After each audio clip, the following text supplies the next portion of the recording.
Greetings and welcome to the Haiku Pond, a place to ponder life through haiku. My name is Anthony, and I'm the caretaker of the pond. Each season, I share haiku written by myself and others. Each episode features haiku centered around a pre-chosen theme. You can learn more at anthonynanfito.com/haiku. If you're ready, let's prepare for our visit. Take a deep breath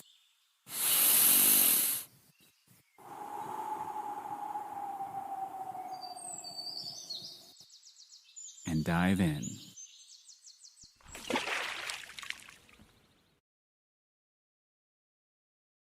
The theme for this visit is Earth, and will feature haiku written by myself and others.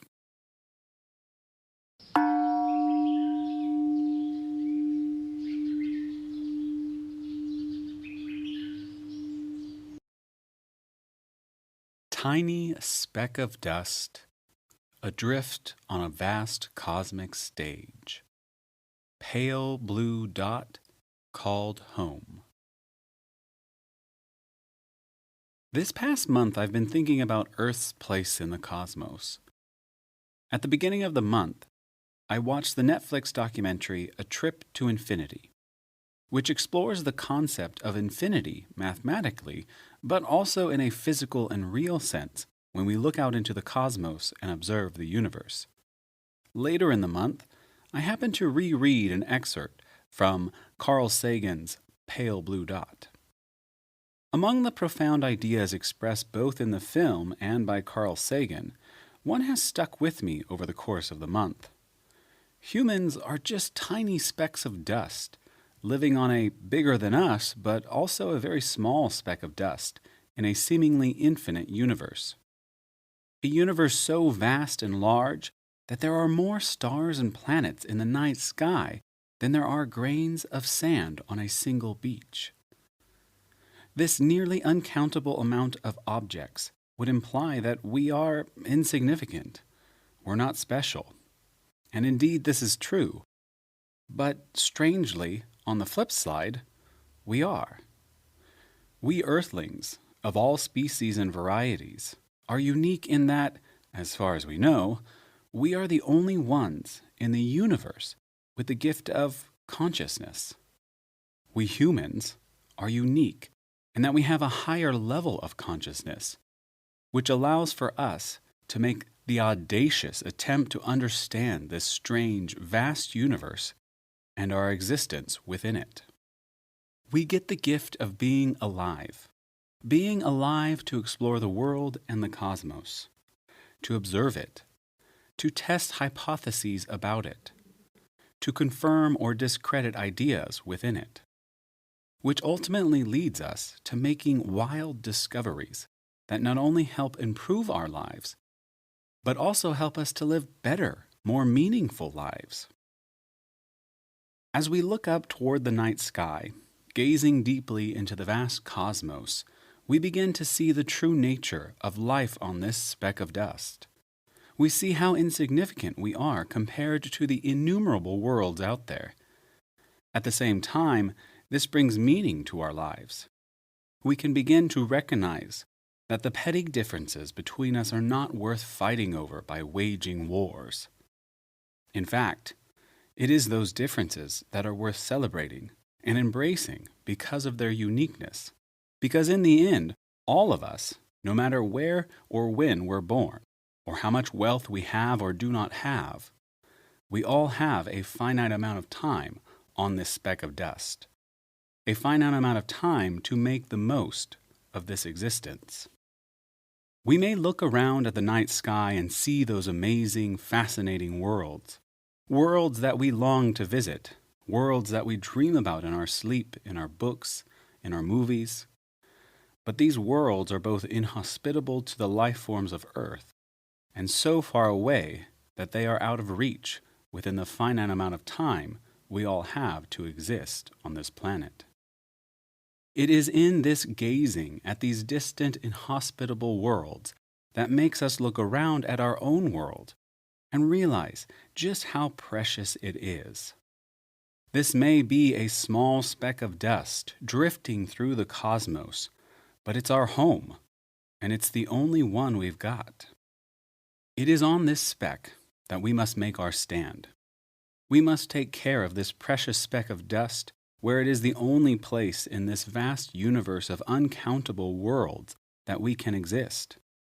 It is this speck of dust where everyone you have ever known and ever will know has lived, loved, and died. And to ensure that future generations have the ability and the right to live, love, and die just as we do, we must take responsibility to care for our planet, to care for our tiny speck of dust that is our home. This is the lesson I learned from a trip to infinity. This is the lesson I learned from rereading Carl Sagan's Pale Blue Dot. This is the lesson I learned from this haiku. What lessons have you learned from this cosmic existence? How have you found meaning as a tiny speck of dust in a vast cosmos with uncountable worlds? Share your thoughts by leaving a comment on the blog or YouTube channel, or send an email to thehaikupond@gmail.com. Hearing your thoughts makes this more of a conversation, and I can't wait to hear what lessons you've learned.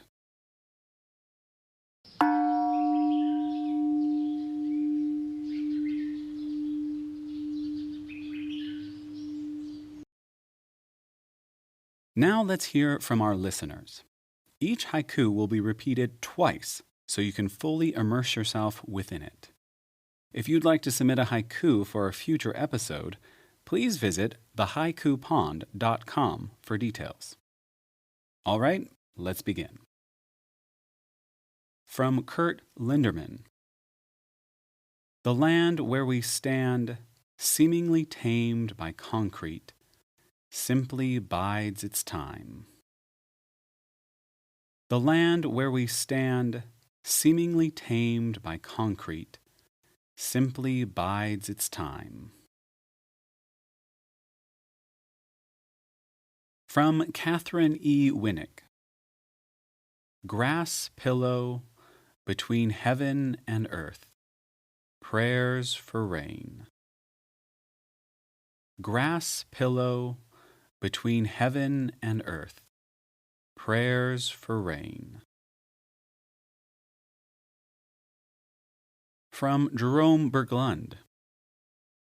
After bar close, blaze trail through the snow, habitable planets. After bar close, blaze trail through the snow, habitable planets.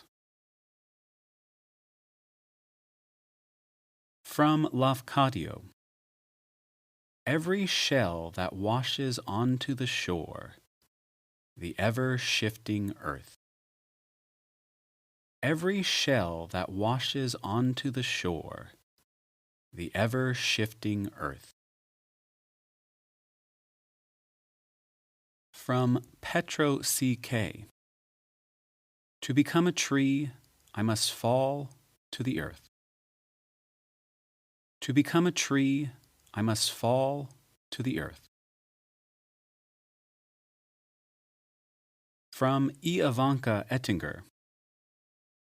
Sinking sand, too many steps on the beach. Sinking sand, too many steps on the beach. From Tracy Davidson. Confiscated at customs, a little bit of home soil. Confiscated at customs, a little bit of home soil. From C.F. Tash. Digging in the dirt, a curious child takes root. Digging in the dirt, a curious child takes root. From Adele Evershed. Falling to earth, the petals of the poppy and myself. falling to earth, the petals of the poppy and myself. From Kimberly Kuchar. Reaching through rubble after the earthquake, wildflowers. Reaching through rubble after the earthquake, wildflowers. From Vipanjit Kaur. Oppressive heat, dry parched gardens bear no blossom. Oppressive heat, dry parched gardens bear no blossom. From Michael Walters. He was well grounded, his bare feet touching soil, future dust to dust. He was well grounded, his bare feet touching soil, future dust to dust. From Micha Lofsa. The soil you sleep in feeds the roots of a forest. A spring is coming. The soil you sleep in feeds the roots of a forest. A spring is coming. From Chitaluri Satyanarayana. Down to earth, gossiping with a beggar, an officer. Down to earth, gossiping with a beggar, an officer. From Mona Betty. Earth Day. The footprints we leave behind.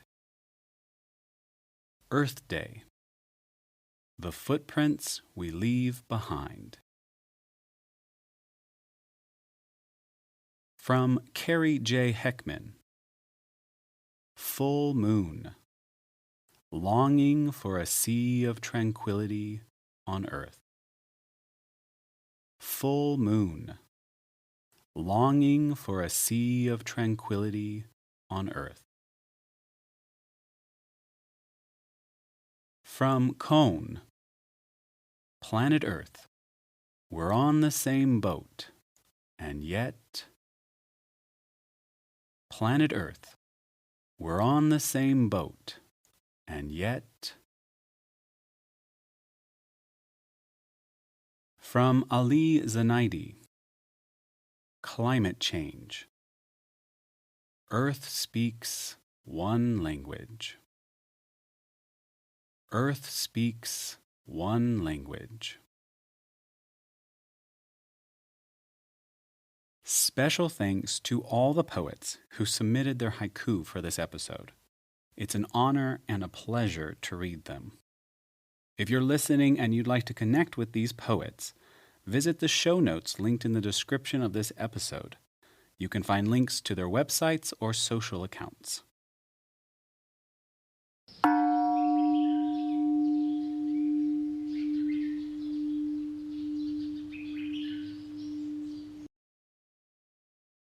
Normally, this is the part of the episode where I announce the next theme, but I'll be taking a hiatus from producing podcast episodes over the next few months and return after the new year in 2023.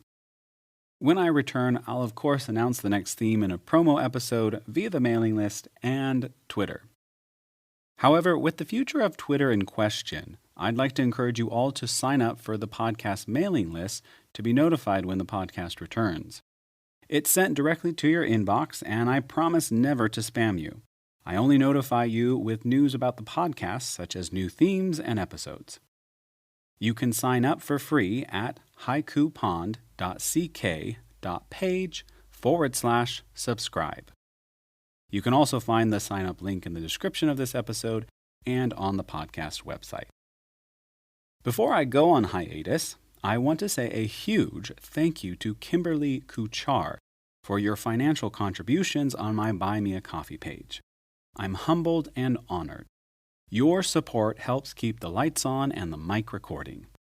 Thank you so much for your support, Kimberly, and for your lovely haiku submissions. As always, thanks for visiting the pond. I hope you continue to write haiku while I'm on break, but also take some time to rest and reflect as this year comes to a close. Wherever you are in the world, take care of yourself, and if you can, someone else.